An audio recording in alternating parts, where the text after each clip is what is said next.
वैशाख मास में 5 प्रेतों का उद्धार किस प्रकार होता है और पाप प्रस्पन नामक स्तोत्र का वर्णन सुनेंगे। हरे कृष्णा।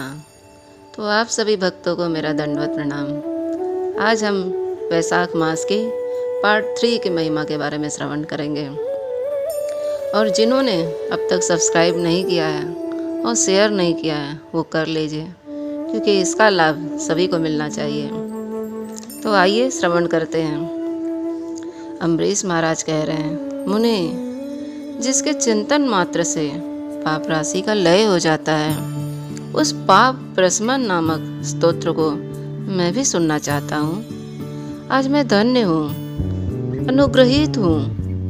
आपने मुझे उस शुभ विधि का श्रवण कराया है जिसके सुनने मात्र से पापों का विक्षय हो जाता है। और वैशाख मास में जो भगवान केशव के कल्याण में नामों का कीर्तन किया जाता है, उसी को एकमात्र सुकृति से ही सुलभ होने वाला शुभ कर्म मानता हूँ। ओहो, जो लोग माधव मास में भगवान मधुसूदन के नामों का स्मरण करते हैं, वे तो धन्य हैं। अगर यदि आप उचित समझे तो मुझे पुनः माधव मास की पवित्र कथाओं को सुनाएं।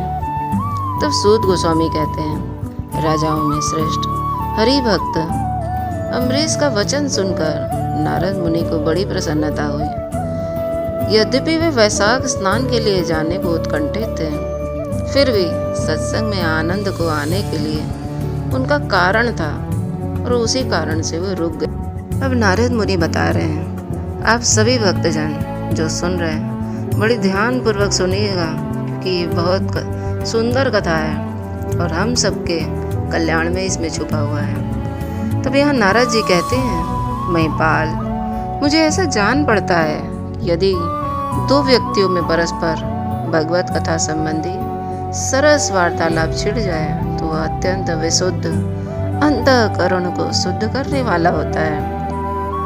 आज तुम्हारे साथ जो माधव मास के महात्म्य की चर्चा चल रही है, यह वैशाख स्नान के अपेक्षा अधिक पुण्य देने वाली है, क्योंकि माधव मास में देवता भगवान श्री विष्णु, अतः उनका कीर्तन और भगवान की कथाएं इसका जीवन में धर्म के लिए और धर्म भगवान की प्रसन्नता के लिए है। और जो रात दिन पुण्य और पार्जन में ही लगा रहता है, उसको इस पृथ्वी पर मैं वैष्णव मानता हूँ। राजन, अब मैं वैशाख स्नान से होने वाले पुण्य फल का तुम्हें संक्षेप में वर्णन करता हूँ। विस्तार के साथ सारा वर्णन तो मेरे पिता ब्रह्मा जी भी नहीं कर सकते हैं। वैशाख में डुबकी लगाने मात्र से समस्त पाप छूट जाते हैं। और पूर्व काल की बात है, कोई मुनीश्वर तीर्थ यात्रा के प्रसंग से सर्वत्र घूम रहे थे। उनका नाम था मुनि शर्मा। वे बड़े धर्मात्मा, सत्यवादी, पवित्र तथा सम, दम एवं शांति धर्म से युक्त थे। वे प्रतिदिन पितरों का तर्पण और श्राद्ध करते थे। उन्हें वेदों और स्मृतियों के विधानों का सम्यक ज्ञान भी था। ये मधुर वाणी बोलते और भगवान का पूजन करते रहते थे और वैष्णवों के संसर्ग में ही उनका समय व्यतीत होता था। वे तीनों लोकों के ज्ञाता, मुनि, दयालु, अत्यंत तेजस्वी, तत्वज्ञानी और ब्राह्मण भक्त थे। और वैशाख महीना था। मुनि शर्मा स्नान करने के लिए नर्मदा के किनारे जा रहे थे। उसी समय उन्होंने अपने सामने 5 पुरुषों को देखा जो बड़ी भारी दुर्गति से फंसे हुए थे। वे अभी अभी एक दूसरे से मिले थे। उनके शरीर का रंग बिल्कुल काला था। वे एक बरगद की छाया में बैठे हुए थे और पापों के कारण उद्विग्न होकर चारों ओर दृष्टिपात कर रहे थे।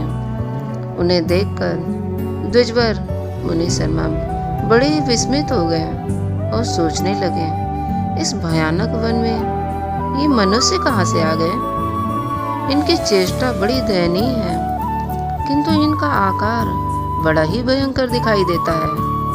ये पाप भागी चोर तो नहीं है। विप्रवर मुनि शर्मा की बुद्धि बड़ी स्थिर थी। वे जो ही इस प्रकार विचार करने लगे, उसी समय उपयुक्त 5 पुरुषों ने उनके पास आए और हाथ जोड़कर मुनि शर्मा से बोले। उन 5 पुरुषों ने कहा, विप्रवर, हमें आप कल्याण में पुरुषोत्तम जान पड़ते हैं। हम बड़े ही दुखी हैं। अपना दुख विचार कर आपको बताना चाहते हैं। हे द्विजराज, आप कृपा करके हमारे कष्ट की कथा सुने। देववश जिनके पाप प्रकट हो गए, उन दुखी और दुख के कारण प्राणियों के आधार आप जैसे संत महात्मा ही हैं। साधु पुरुष अपने दृष्टि मात्र से पीड़िताओं को भी पीड़ा को हर लेते हैं।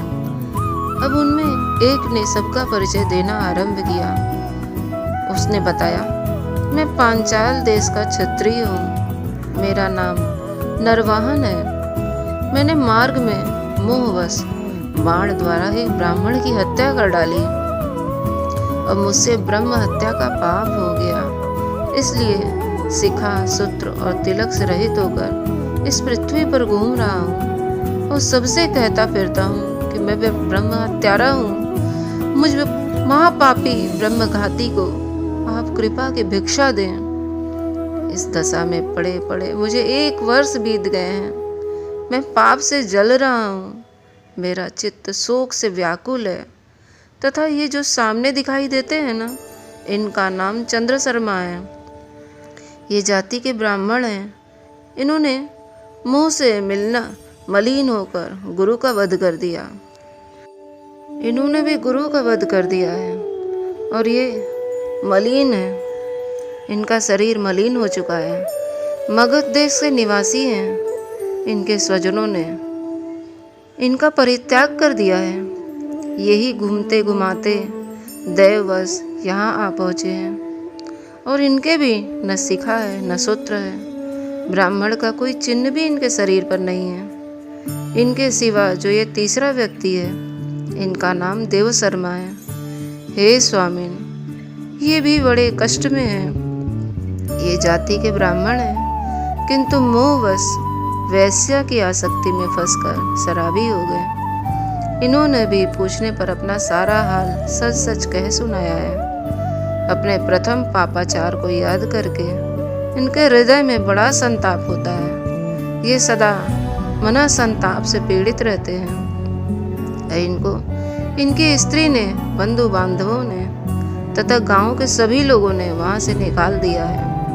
ये अपने उसी पाप के साथ भ्रमण करते हुए यहाँ आए हैं। और ये जो चौथे महाशय हैं, जो जाति के वैश्य हैं, इनका नाम विदुर है। ये गुरु पत्नी के साथ समागम करने वाले हैं और इनकी माता मिथिला में जाकर वैश्या हो गई थी। इन्होंने मोहवश 3 महीनों तक उसी का उपभोग किया। परंतु जब फिर क्या हुआ भक्तों, आप अब ध्यान पूर्वक सुनिए आगे की कथा को। जब इन्हें असली बात का पता लगा तो बहुत दुखी होकर पृथ्वी पर विचरने लगे और यहाँ वहाँ भटकने लगे। और हमें से जो 5वां व्यक्ति है, जो यहाँ पर आपको दिखाई दे रहा है, ये भी वैसे ही है और इसका नाम नंद है। ये पापियों का संसर्ग करने वाला महापापी है। इन्होंने प्रतिदिन धन के लालच में पड़कर बहुत चोरियां की हैं। पातकों से आक्रांत हो जाने पर इन्हें स्वजनों से भी त्याग दिया गया। तब ये स्वयं विखिन्न होकर दैवात यहाँ आ पहुँचे हैं। अब इस प्रकार हम 5 महापापी एक स्थान पर जुट गए हैं। हम सब एक दूसरे को सब दुखों से घिरे हुए हैं। देख देख कर दुखी हो रहे हैं। अनेकों तीर्थों में घूम आए मगर हमारा घोर पातक नहीं मिटता है। आप ही बताएं महाराज, आपके तेज से उद्दीप्त हो रहा है। देखकर हम लोगों को मन प्रसन्न हो गया है। आप जैसे साधु पुरुष के पुण्यमय दर्शन से हमारे पातकों के अंत होने की सूचना मिल रही है। हे स्वामिन, हे गुरुदेव, मेरा कोई उपाय बता दीजिए। अरे, जिससे हम लोगों का भी पाप का नाश हो जाए। प्रभु, आप वेदार्थ के ज्ञाता और परम दयालु जान पड़ते हैं। आपसे हमें अपने उद्धार की बड़ी आशा है। अब मुनि शर्मा कहते हैं, तुम लोगों ने अज्ञानवश पाप किया है। किंतु इसके लिए तुम्हारे हृदय में पश्चाताप भी है तथा तुम सब के सब सत्य बोल रहे हो। इस कारण तुम्हारे ऊपर मेरा अनुग्रह करना मेरा कर्तव्य है। मैं अपनी भुजा उठाकर कहता हूँ, मेरी सत्य बातें सुनो। पूर्व काल में जब मुनियों का समुदाय एकत्रित हुआ था, उस समय मैंने महर्षि अंगिरा के मुख से जो कुछ सुना था वही वेद शास्त्र में भी देखा था। वह सब के लिए विश्वास करने योग्य है और मेरी आराधना से संतुष्ट हुए स्वयं भगवान विष्णु भी पहले ऐसी बात बताई थी। और इस प्रकार है, ध्यान पूर्वक सुनो।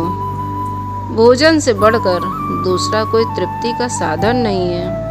पिता से बढ़कर कोई गुरु नहीं है। ब्राह्मणों से बढ़कर दूसरा कोई पात्र नहीं है तथा भगवान विष्णु से श्रेष्ठ दूसरा कोई देवता नहीं है। गंगा के समान पवित्र करने वाली कोई तीर्थ नहीं है और गोदान की तुलना करने वाला कोई दान नहीं है। गायत्री के समान कोई जप नहीं है और एकादशी से तुल्य व्रत कोई श्रेष्ठ व्रत नहीं है। भार्या के सदृश यानी अपनी पत्नी के सदृश दया के समान धर्म तथा स्वतंत्रता के समान सुख नहीं है। गृहस्थ धर्म से बढ़कर कोई आश्रम नहीं है और सत्य से बढ़कर कोई सदाचार नहीं है। तुम सब मेरी बातों को ध्यान पूर्वक सुनो। इसी प्रकार संतोष के समान कोई सुख नहीं है और वैशाख मास के समान महान पापों का अपहरण करने वाला दूसरा कोई मास नहीं है। और वैशाख मास भगवान मधुसूदन को बहुत ही प्रिय है। गंगा आदि तीर्थों में वैशाख स्नान का सुयोग्य अत्यंत दुर्लभ है। उस समय गंगा, यमुना तथा नर्मदा की प्राप्ति कठिन हो जाती है। जो शुद्ध हृदय वाले मनुष्य भगवान के भजन में तत्पर हों, पूरे वैशाख भर प्रातः काल गंगा का स्नान करते हैं, वह सभी पापों से मुक्त होकर परम गति को प्राप्त होते हैं। इसलिए पुण्य के सारभूत इस वैशाख मास में तुम सभी पातकी मेरे साथ चलो, नर्मदा तट पर चलो, उसमें गोते लगाओ और नर्मदा के जल का मुनि लोग भी सेवन करते हैं। वह समस्त पापों का भय का भी नाश कर देते हैं। तो मुनि ने यो कहने पर वे सभी पापी उनके साथ अद्भुत पुण्य प्रदान करने वाली नर्मदा नदी का स्नान किया। उनके तट पर गए। किनारे पहुंचकर ब्राह्मण श्रेष्ठ मुनि शर्मा का चित्त प्रसन्न हो गया। उन्होंने वेदोक्त विधि के अनुसार नर्मदा के जल में प्रातः स्नान किया। उपयुक्त 5 पापियों ने भी ब्राह्मण के कहने से ज्यों ही नर्मदा में डुबकी लगाई, त्यों ही उनके शरीर का रंग बदल गया। वे तत्काल स्वर्ण के समान कांतिमान हो गए। फिर मुनि शर्मा ने सब लोगों के सामने उन्हें पाप प्रशमन नामक स्तोत्र सुनाया। हे राजन, अब यहाँ सूत गोस्वामी अम्बरीश महाराज से बता रहे हैं, हे राजन, अब तुम पाप प्रशमन नामक स्तोत्र सुनो। इसका भक्तिपूर्वक श्रवण करके भी मनुष्य पाप राशि से मुक्त हो जाता है। इसके चिंतन मात्र से बहुतेरे पापी शुद्ध हो चुके हैं। इसके सिवा और भी बहुत से मनुष्य इस स्तोत्र का सहारा लेकर अज्ञान जनित पाप से मुक्त हो गए हैं। जब मनुष्यों का चित्त पराई स्त्री, पराये धन तथा जीव हिंसा आदि की ओर जाए तो इस प्रायश्चित रूपा स्तुति का शरण लेना चाहिए। यह स्तुति इस प्रकार है। आप सभी भक्तजन बहुत ध्यान पूर्वक सुनिएगा और जब भी आपका हृदय विचलित हो या मन में लगे कि हमसे कोई अपराध बन गया है तो ये पाप प्रशमन नामक स्तोत्र का ज़रूर से आप भी, अगर आपको इसकी किताबें नहीं मिल पाए तो आप इधर से सुन करके उसका आप उद्धार कर सकते हैं, पापों से मुक्त हो सकते हैं। विष्णवे विष्णवे नित्यं विष्णवे विष्णवे नमः। नमामि विष्णुं चित्तस्थमहङ्कारगतं हरिं। चित्तस्थमिसमव्यक्त मनन्तमपराजितं। विष्णुमीळय मशेषा नामनादि निधनं हरिं। संपूर्ण विश्व में व्यापक भगवान श्री विष्णु को सदा नमस्कार है। विष्णु को बारंबार प्रणाम है। मैंने अपने चित्त में विराजमान विष्णु को नमस्कार करता हूँ। अपने अहंकार में व्याप्त श्री हरि के आगे मस्तक झुकाता हूँ। श्री विष्णु के चित्त में विराजमान ईश्वर, मन और इंद्रियों के शासक, अव्यक्त, अनंत, अपराजित, सबके द्वारा स्तवन करने योग्य तथा आदि अंत से रहित है, ऐसे श्री हरि को मैं नित्य निरंतर प्रणाम करता हूँ। विष्णु चित्त गतो जन्मे विष्णु बुद्धि गतश्च यो अहंकार गतो विष्णु विष्णुमयि संस्थित करोति कृतभूतो स स्थावरस्य चरस्य च तथा पापं नाशमायाति तस्मिन् विष्णु विचिंतिते। जो विष्णु मेरे चित्त में विराजमान है, जो विष्णु मेरी बुद्धि में स्थित है, जो विष्णु मेरे अहंकार में व्याप्त है तथा जो विष्णु सदा मेरे स्वरूप में स्थित है, वे ही कर्ता होकर सब कुछ करते हैं। उन भगवान विष्णु का चिंतन करने पर चराचर प्राणियों का सारा पाप नष्ट हो जाता है। ध्यातो हरति यः पापं स्वप्ने दृष्टश्च पापिनां तमुपेन्द्रमहं विष्णु नमामि प्रणतप्रियं। जो ध्यान करने और स्वप्न में दिख जाने पर भी पापियों को पाप को हर लेते हैं तथा चरणों में पड़े हुए शरणागत भक्त जिन्हें अत्यंत प्रिय हैं, उन वामन रूपधारी भगवान श्री विष्णु को मेरा नमस्कार है। जगतस्यस्मिन् निरालम्बे आजमक्षरमव्ययं हस्तावलम्बं स्तोत्रं विष्णु वन्दे सनातनं। जो अजन्मा, अक्षर और अविनाशी है तथा इस अवलंब शून्य संसार में मेरे हाथों का सहारा देने वाले हैं, स्तोत्रों द्वारा जिनकी स्तुति की जाती है, उन सनातन श्री विष्णु को मेरा प्रणाम है। सर्वेश्वरं प्रभो सर्वेश्वर विभो परमा मनामन मदोक्षज ऋषिकेश ऋषिकेश ऋषिकेश नमोस्तुते। हे सर्वेश्वर, हे सर्वेश्वर, हे ईश्वर, हे व्यापक परमात्मा, हे अधोक्षज, हे इंद्रियों को शासन करने वाले अंतर्यामी ऋषिकेश, आपको बारंबार नमस्कार है। नरसिंहानंत गोविंद भूत भावन केशव दुरुक्तम दुष्कृतम ध्यातम समयाजो जनार्दन। हे नरसिंह भगवान, हे अनंत, हे गोविंद, हे भूत भावन, हे केशव, हे जनार्दन, मेरे दुर्वचन, दुष्कर्म और दुष्चिंतनों को शीघ्र ही नष्ट कीजिए। यन्मया चिंतितं दुष्टं स्वचित्त वशवर्तिन आकर्ण्य महाभावो तत्क्षमं नय केशव। हे महाभाव, मेरी प्रार्थना सुन लीजिए। अपने चित्त के वश में होकर मैंने जो कुछ भी बुरा चिंतन किया हो उसको शांत कर दीजिए। ब्राह्मण्य देव गोविंद परमार्थ परायण जगन्नाथ जगद्धात पापम समय में च्युत। ब्राह्मणों का हित साधन करने वाले देवता गोविंद, परमार्थ में तत्पर रहने वाले जगन्नाथ, जगत को धारण करने वाले अच्युत, मेरे पापों का नाश कीजिए।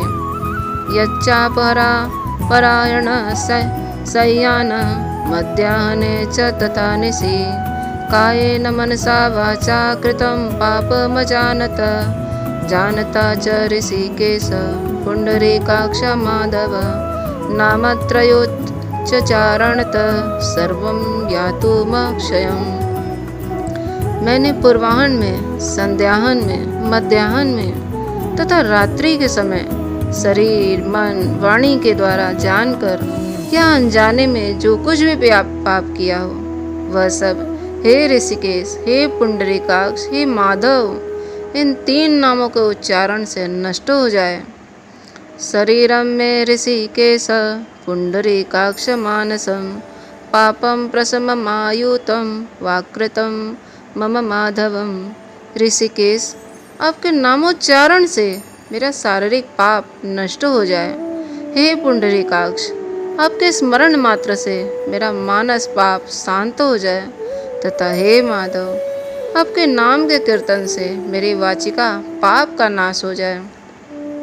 यद्वुञ्जाना पिबस्तिष्ठन् स्वपर्ज जाग्रत यदा स्थित आकर्ष पापमर्थार्थ कायेन मनसा गिरा मदल्पं च यत्पापं दुर्योने नरकाव्यहं तत्सर्वं विलयं यातु वासुदेवस्य कीर्तनात्।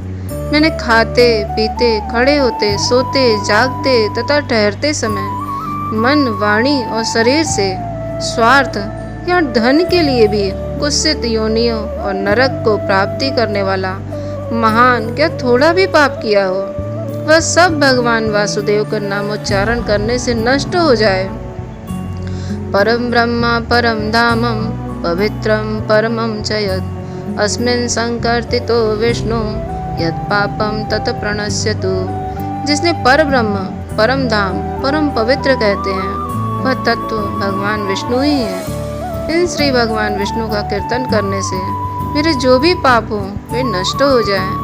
यत्प्राय न निवर्तन्ते गन्धर्वस्पर्श विवर्जितं सरयोस्तत्पदं विष्णुस्तत्सर्वं मे भवल्लभम्। जो गंध और स्पर्श से रहित हैं, ज्ञानी पुरुष जिसे पाकर पुनः इस संसार में नहीं लौटते, वह विष्णु का ही परम पद है। वह सब मुझे पूर्ण रूप से प्राप्त हो जाए। पाप प्रशमनम स्तोत्रम यः पठेक्षणुयान्नर शारीरे मानसैवार्च कृते पाप प्रमुच्यते मुक्तां पापग्रहादिभ्यो जाति विष्णु परम पदम तस्मात् सर्वप्रयत्नेन स्तोत्रं सर्वागनाशनं प्रायश्चित्तमघोघानं पठितव्यं नरोत्तमे। यह सब कुछ गीता का श्लोका भी है। अब यहाँ आगे सुनिए। यह पाप प्रशमन नामक स्तोत्र है जो मनुष्य इसे पढ़ता और सुनता है, दूसरों को सुनाता है। वह शरीर, मन और वाणी के द्वारा किए हुए पापों से तुरंत मुक्त हो जाता है। इतना ही नहीं, वह पाप ग्रह आदि के भय से भी मुक्त होकर भगवान श्री विष्णु के परम पद को प्राप्त हो जाता है। यह स्तोत्र सब पापों का नाशक तथा पाप राशि का प्रायश्चित है। इसलिए श्रेष्ठ मनुष्य को पूर्ण प्रयत्न करके इस स्तोत्र का पाठ करना चाहिए। हे राजन, इस स्तोत्र के श्रवण मात्र से पूर्व जन्म तथा इस जन्म में किए हुए पाप भी तत्काल नष्ट हो जाते हैं। यह स्तोत्र पाप रूपी वृक्ष के लिए कुठाहार है और पाप में ईंधन के लिए दावानल है। पाप राशि रूपी अंधकार समूह का नाश करने के लिए यह स्तोत्र सूर्य के समान है। मैंने संपूर्ण जगत पर अनुग्रह करने के लिए इसे तुम्हारे सामने प्रस्तुत किया है। इसके पुण्य में महात्म्य का वर्णन करने में स्वयं श्री हरि भी समर्थ नहीं है। हरे कृष्णा। तो ये आप सब सुन रहे हैं पाप प्रशमन स्तोत्र कितना सुंदर है कि पढ़ने मात्र से, सुनने मात्र से, यदि आप पढ़ नहीं सकते तो आप इन कथाओं को सुन करके भी उस पाप से मुक्त हो सकते हैं। और यही नहीं, पूर्व जन्म के पापों को भी हम मुक्त हो सकते हैं। तो आप सब भी इसका लाभ उठाइए और भगवान श्री हरि के चरणों में डूब कर भक्ति करिए। हरे कृष्णा कृष्ण कृष्ण हरे हरे, हरे राम राम राम हरे हरे।